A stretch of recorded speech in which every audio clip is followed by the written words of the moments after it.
Morning everyone. Birthday race কাটতে না কাটতে অফিস পৌঁছে যেতে হয়েছে পরের দিন। অফিস পৌঁছে আজকে করে নিলাম ব্রেকফাস্ট তোমরা সবাই জানো, এটার গুণগান আর করছি না আমি। তো ব্রেকফাস্ট করে আমি কালকে তো হাফ ডে নিয়ে গেছিলাম, তাই অনেকটা কাজ জমে গেছিলো, তাই ভাবছিলাম কোনটা আগে করব, কিভাবে কমপ্লিট করব। করে টোরে কিছু কাজ করে আমি ভাবলাম লাঞ্চটা করেই নিই, কারণ বেলাও প্রায় 2-2:30 মতো বাজতে যায়। তো আমি লাঞ্চটা করে নিলাম কালকে আমি নিয়ে গেছিলাম এঁচোড়ের তরকারি, আর নিয়ে গেছিলাম ভাত, মাছের তেল, আর আম বাটা, আর মাছের ঝাল দেওয়া। এই মাছের তেলটা আমার খুবই প্রিয় একটা খাবার, আর এঁচোড়টাও আমার খুব ভালো লাগে।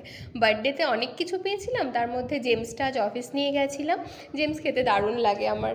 তোমাদের কার কার জেমস ভালো লাগে? তারপরে একটু বার্থডের কেক বেশি হয়েছিল, এখন তো ফ্রিজে রাখা আছে, রোজ একটু একটু করে নিয়ে যেতেই পারবো 1-2 দিন। তো আমি বসে বসে কেক খাচ্ছিলাম। 2টো কেক নিয়ে গেছিলাম, কারণ আমি বার্থডেতে 2টো কেক কেটেছিলাম, তো 2টো কেকেরই একটু একটু করে ছিল।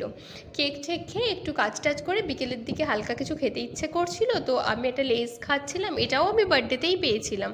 তো ভাবলাম বাড়িতে তো টাইম হয় না, খাওয়ার থাকি না, অফিসেই টাইম কেটে যায়, তাই আমি 1-2টো করে ব্যাগে করে নিয়ে চলে আসছি। তো লেস খেতে খেতে একটু কাজ করছিলাম। এখন যা গরম আর রোদ, একদমই আমি বাইরে বেরোই না। বিকেলের দিকে একটু চা খেতে যাই, নাহলে এই টুকটাক লেস এনেছি ওটাই খাচ্ছিলাম। দেন অফিস ছুটির পর আজকে বাবা মার সাথে চলে গেছিলাম স্মার্ট বাজার, অনেক কিছু বাজার করার ছিল। সব বাজার ঠাজার করে আমরা ফির বাড়ি এলাম। বাড়ির গ্রসারি নেওয়ার থাকে অনেক কিছু স্মার্ট বাজারে, আর আজ